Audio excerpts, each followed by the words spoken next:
인류의 역사가 신의 이름으로 통치되던 전제 정치의 사슬을 끊고 시민의 합의라는 새로운 궤도에 진입한 장엄한 순간을 목격합니다. 17세기 영국에서 시작되어 18세기 아메리카 대륙으로 이어진 이 거대한 혁명의 물결은 단순히 권력자를 교체한 사건이 아닙니다. 그것은 국가란 무엇인가라는 질문에 대해 인류가 내놓은 가장 처절하고도 장엄한 해답이었습니다. 90%는 틀렸습니다. 영국의 혁명이 그저 왕과 의회의 신사적인 세금 다툼인 줄 알거든요. 하지만 그 본질은 튜더 왕조의 영광 뒤에 숨겨진 스튜어트 왕조의 오만과 독선에 대한 근본적인 투쟁이었습니다. 엘리자베스 1세 사후 즉위한 제임스 1세와 찰스 1세는 영국의 전통적인 의회, 정치를 무시하고 왕권 신수설에 매몰되었습니다. 특히 찰스 1세가 의회의 권리 청원을 짓밟고 11년 동안 의회 없이 독재를 휘두르자 마침내 의회파는 왕당파를 괴멸시키고 국왕의 목을 베는 충격적인 결단을 내렸습니다. 인류 역사상 유례없는 공화정의 수립이었지만 승리자 올리버 크롬웰은 호국경이라는 직위 뒤에서 청교도 윤리를 앞세운 지독한 군사 독재를 펼쳤습니다. 그는 아일랜드를 침공하여 인구의 상당수를 학살하는 잔혹함을 보였고 네덜란드의 중개 무역을 봉쇄하기 위해 항해법을 제정하며 국력을 키웠으나 시민들은 그의 숨막히는 통치에 질려버렸습니다. 결국 크롬웰 사후 영국은 피 한 방울 흘리지 않고 제임스 2세를 축출하고 메리와 윌리엄을 공동왕으로 세운 명예혁명에 이르러서야 국왕은 군림하되 통치하지 않는다는 입헌, 군주제의 대원칙과 권리장전을 확립하며 현대의회 정치의 표준을 발명해냈습니다. 90%가 놓치는 혁명의 또 다른 불꽃, 대서양 건너. 미국의 독립혁명 역시 단순한 홍차 세금에 대한 불만이 아니었습니다. 그 배경에는 사실상의 제1차 세계대전이라 불리는 7년 전쟁이라는 거대한 국제적 인과관계가 있었습니다. 영국은 프랑스와의 전 지구적 전쟁에서 승리하며 인도의 플라시 전투와 아메리카 대륙의 주도권을 거머쥐었지만 남은 것은 파산 직전의 재정이었습니다. 이 비용을 메우기 위해 식민지의 인장법과 차세를 강요하며 자치를 억압하자 아메리카인들은 대표 없는 곳에 과세 없다는 헌법적 존엄성을 들고 일어났습니다. 1773년 보스턴 차 사건은 거대한 폭발의 서막이었고 토머스 페인의 상식은 왕이라는 존재 자체가 비상식적이라는 통렬한 일갈로 독립의 열망에 불을 지폈습니다. 1776년 7월 4일 발표된 제퍼슨의 독립 선언서는 인간은 누구나 양도할 수 없는 천부인권을 가진다는 로크의 철학을 국가의 주춧돌로 삼았습니다. 혁명의 과정은 처절한 전면전이었습니다. 렉싱턴 전투의 패배를 딛고 7년 전쟁의 패배를 서력하려던 프랑스와 에스파냐, 네덜란드라는 국제적인 지원 세력과 손잡은 식민지. 민병대는 요크타운 전투에서 영국의 정규군을 굴복시키는 기적을 일궈냈습니다. 1783년 파리 조약으로 인정받은 미국의 독립은 세계 최초의 성문 헌법과 삼권 분립, 그리고 연방제 공화국이라는 거대한 정치 실험의 완성이었습니다.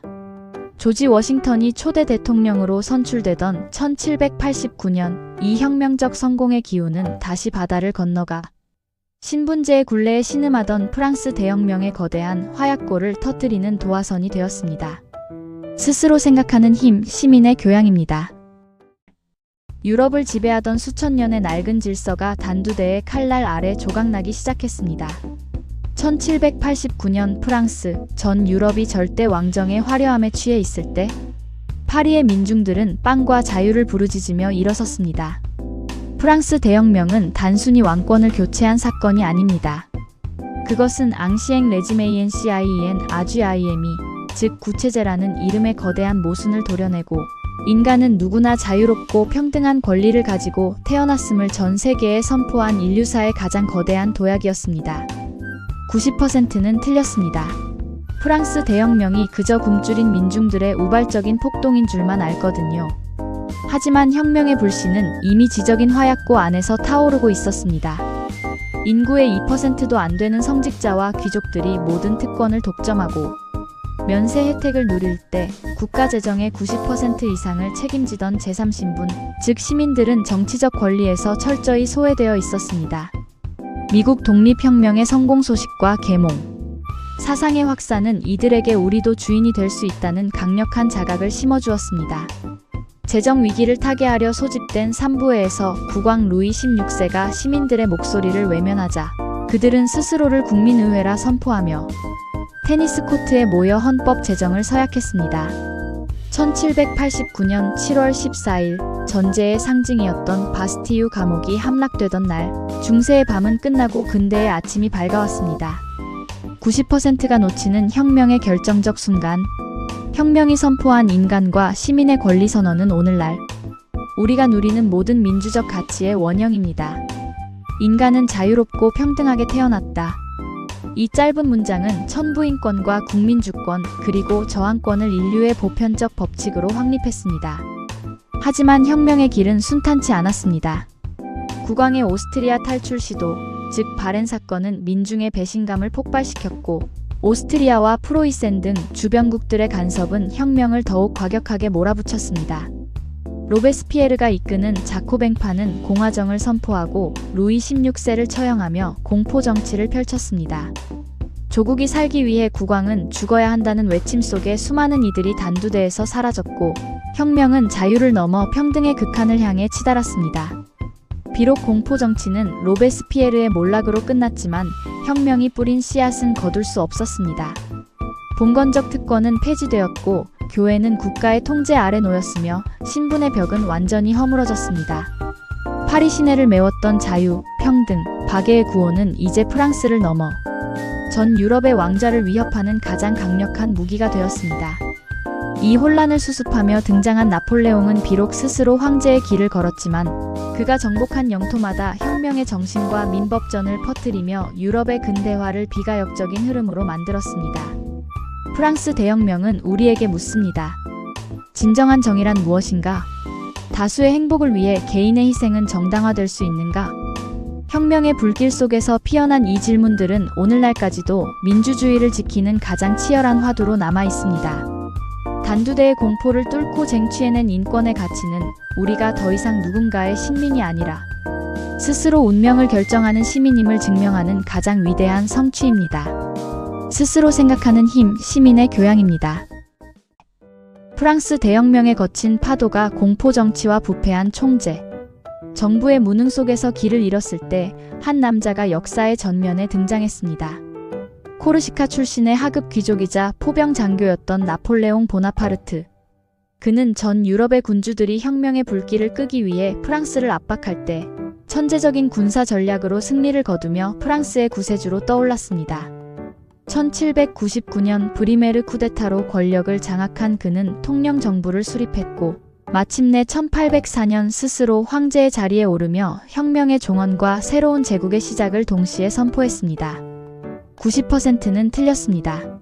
나폴레옹이 그저 영토 확장에 미친 정복군주인 줄만 알거든요. 하지만 그의 진짜 위대함은 칼이 아니라 법전에 있었습니다. 그가 편찬한 나폴레옹 법전은 법 앞에 평등, 사유재산의 존중, 신앙의 자유라는 대혁명의 핵심 가치를 법제화한 근대 민법의 정수였습니다. 그는 프랑스 은행을 설립해 경제를 안정시켰고 중앙집권적인 교육제도를 정비해 근대 국가의 기틀을 닦았습니다. 비록 스스로 황제가 되어 혁명의 정신인 공화정을 배신했다는 비판을 받지만 역설적이게도 그의 말발굽이 닿는 곳마다 수백 년간 이어져 온 봉건적 특권은 파괴되었고 자유와 평등의 씨앗이 뿌려졌습니다. 90%가 놓치는 제국의 결정적 몰락. 나폴레옹은 트라팔가 해전에서 영국 해군에 패하자 영국을 고립시키기 위해 대륙 봉쇄령을 내렸습니다.